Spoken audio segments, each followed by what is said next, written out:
Breaking news చూస్తున్నాం. Cantonment BRS MLA Lasya Nanditha మృతి చెందారు. ఓఆర్ఆర్పై జరిగిన రోడ్డు ప్రమాదంలో లాస్యనందిత దుర్మరణం చెందారు. తెల్లవారుజామున సమయంలో జరిగిన రోడ్డు ప్రమాదంలో ఆమె చనిపోయారు. ఈ ఘటనలో కారు డ్రైవర్కు తీవ్ర గాయాలయ్యాయి.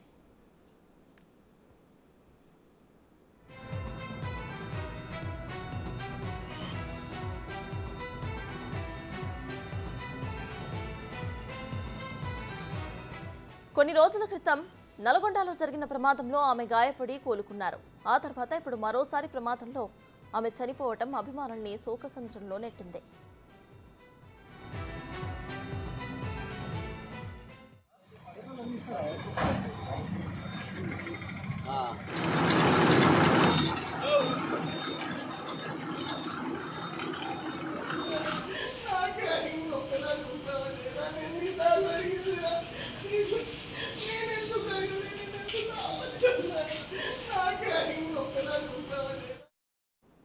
కంటోన్మెంట్ ఎమ్మెల్యే మృతితో బీఆర్ఎస్ శ్రేణులు షాక్ అయ్యారు.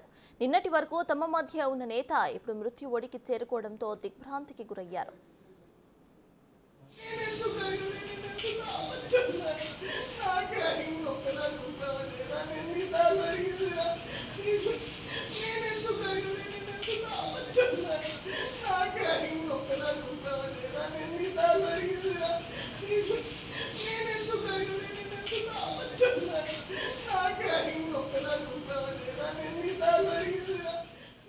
నందిత ప్రయాణిస్తున్న కారు అదుపు తప్పి డివైడర్ను ఢీకొట్టి ప్రమాదానికి గురైనట్టు తెలుస్తోంది. ఇదే విషయంపై పూర్తి డీటెయిల్స్ ను మా ఎడిటర్ ఇన్ చీఫ్ పీవీ అందిస్తారు.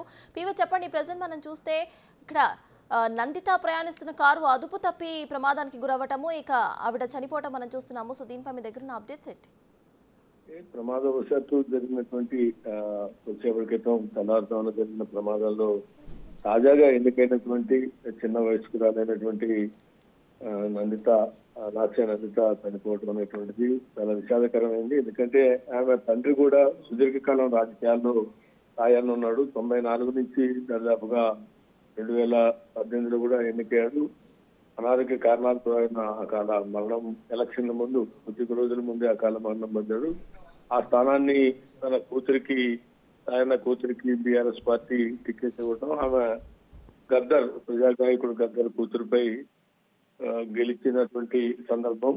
కానీ సాయన్న కూడా చాలా కష్టపడి ఒక దళిత కుటుంబంలో జన్మించినటువంటి సాయన్న 94లో ఆనాడు తెలుగుదేశంలో చేరి 94 నుంచి కూడా దాదాపుగా సుదీర్ఘకాలం ఆయన రాజకీయాల్లో మధ్యలో ఒకసారి ఓడిపోయిన తర్వాత కాలంలో ఆయన గెలుస్తూ వచ్చినటువంటి పరిస్థితి మనం చూస్తున్నాం. ఆయనకున్నటువంటి 94 కానీ 2009, 14, 18 అదేవిధంగా 23 వరకు కూడా 18-23 వరకు కూడా ఆయన ఉన్నాడు. జస్ట్ ఎలక్షన్స్ ముందు మాత్రమే అనారోగ్యంతో మృతి చెందినటువంటి పరిస్థితి.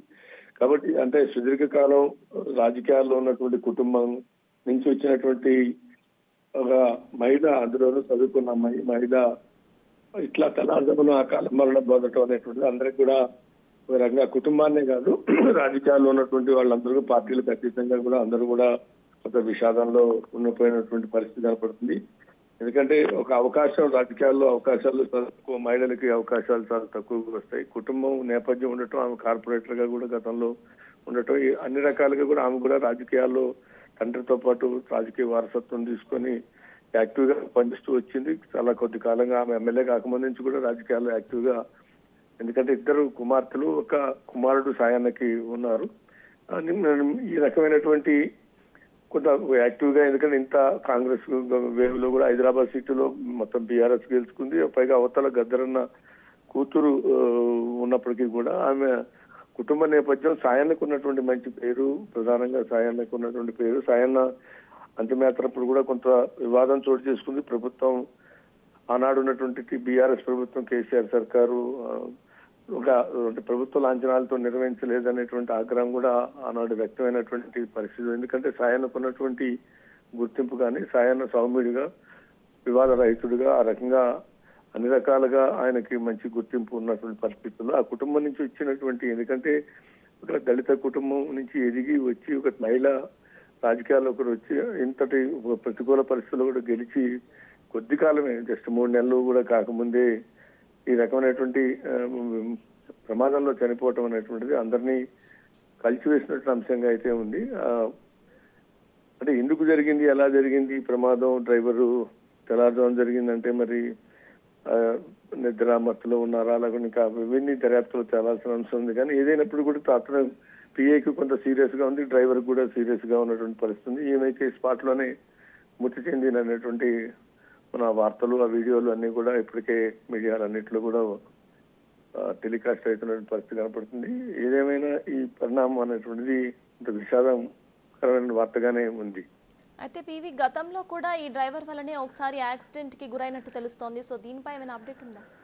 అంటే గతంలో కూడా చాలా ప్రమాదం, లిఫ్ట్ లో ఒక సందర్భంలో లిఫ్ట్ లో కూడా ఇరుక్కొని ఇటీవల కాలంలో ప్రమాదానికి ఒక రకంగా ప్రమాద పరిస్థితి నుంచి బయటపడ్డది అనేటువంటిది ఉంది. అదేవిధంగా గతంలో కూడా ఒకటి రెండు సందర్భాల్లో ఈ రకమైనటువంటి ప్రమాదం నుంచి తప్పించుకుంది అనేటువంటిది ఉంది. కానీ ఆ కుటుంబాన్ని మరి ఎందుకు ఈ రకమైనటువంటి విషాదాలు వెంటాడుతున్నాయి అనేటువంటిది అయితే అది కూడా ఇవాళ ఒక డిబేటబుల్ ఇష్యూగా అందరూ కూడా సోషల్ మీడియాలో వార్తలు గతం నుంచి ఆమెను వెంటాడుతుంది, మృత్యు వెంటాడుతున్నా తప్పించుకుంది, కానీ ఇవాళ ఆ రకంగా తప్పించుకోలేకపోయింది అనేటువంటిది కూడా వార్తా కథనాలు ప్రసారం అవుతున్నటువంటి పరిస్థితి ఉంది.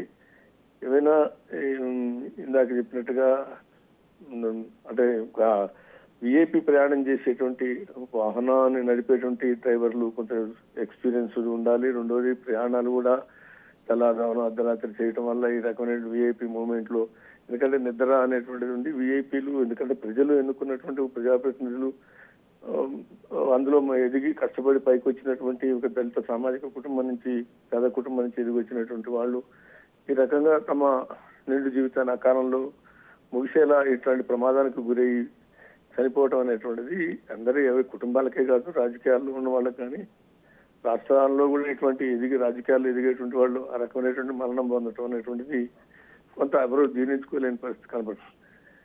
అయితే పివి ప్రెసెంట్ డ్రైవర్ పరిస్థితి కూడా కొంచెం విషమంగా ఉన్నట్టు తెలుస్తోంది. సో అంటే ఆయన ఎప్పటి వరకు కోలుకోవచ్చు, దాని గురించి ఏమైనా డాక్టర్స్ చెబుతున్నారా? ఇంకా ఇప్పుడు ఏం చెప్పలేమని చెప్పారు. అది కూడా డ్రైవర్ కి కొంత పివి కొంత కానీ డ్రైవర్ కి ఎక్కువ గాయాలు, తీవ్ర గాయాలు అయినాయి అనేటువంటిది ఉంది. మెరుగైన వైద్యం సేవలు అందిస్తున్నటువంటి చికిత్స అందిస్తున్నారు. ఇంకా కొంత అబ్జర్వేషన్ తర్వాత కానీ చెప్పలేని పరిస్థితి.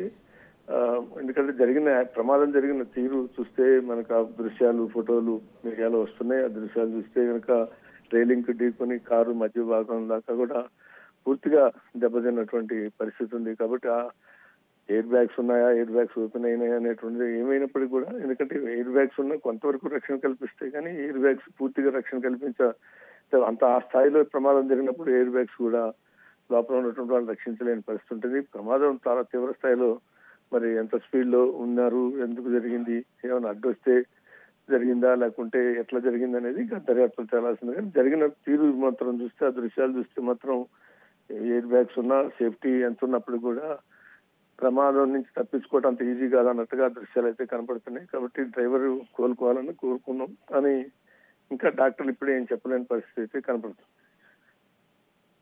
ఫిబ్రవరి నెలలోనే వాళ్ళ నాన్న సాయన్న కూడా మృతి చెందినట్టు తెలుస్తోంది. సో ప్రెసెంట్ వాళ్ళ కుటుంబ సభ్యులు ఏమంటున్నారు?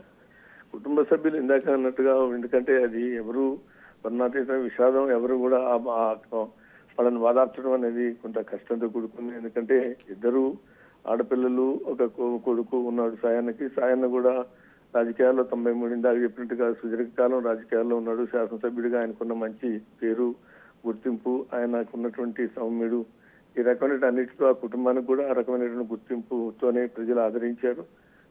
గెలుస్తూ వచ్చినటువంటి పరిస్థితి మధ్యలో ఒకసారి తప్ప సుదీర్ఘకాలం సాయన్న గెలుస్తూ వచ్చాడు. ఆయన సాయన్న కూతురు కూడా గెలిచింది. ప్రజలు ఎన్నుకున్నటువంటి పరిస్థితి కనపడుతుంది. ఈ కాంటెస్ట్ లో ఆమె ప్రమాదంలో చనిపోవటం అనేటువంటిది కొంత కుటుంబానికే కాదు, ఆ కంటోన్మెంట్ ప్రజలకి, అదేవిధంగా ఓవరాల్ గా రాజకీయాల్లో ఉన్న వాళ్ళకి కూడా కొంత విషాదం. కుటుంబంని మనం చూస్తున్నాం, వీడియోలు, దృశ్యాలు చూస్తున్న వాళ్ళ కుటుంబం యొక్క వాళ్ళ ఆ దుఃఖాన్ని ఎవరు ఆపలేని పరిస్థితి కనపడుతుంది. Right, thank you PV.